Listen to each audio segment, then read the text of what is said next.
Con una dedica speciale al maestro Giorgio Ferrara, il Teatro Stabile del Veneto presenta la stagione 2023-2024, che avrà 39 spettacoli in abbonamento, 13 per ciascuna città, Venezia, Padova e Treviso, 100 artisti e 160 giornate di spettacolo.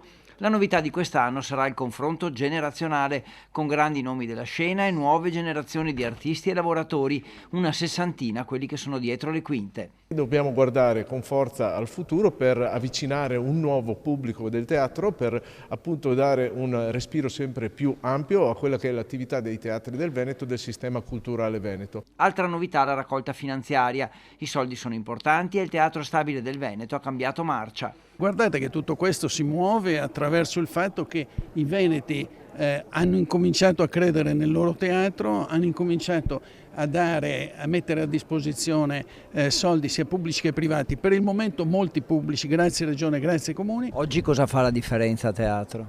Beh, intanto i soldi, come sempre, e poi le idee. Perché se hai tanti soldi ma non hai idee, la scatola rimane bella che vuota, come alcune zucche.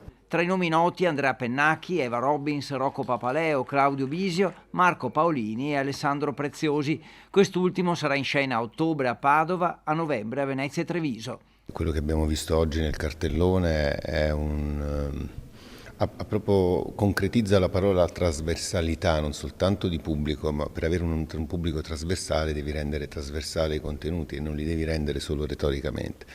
Credo che ci siano tra i più importanti adattatori e scrittori di teatro, tra i più importanti attori e registi di teatro. E il rinnovo degli abbonamenti inizia proprio in queste ore, per la prima volta anche online.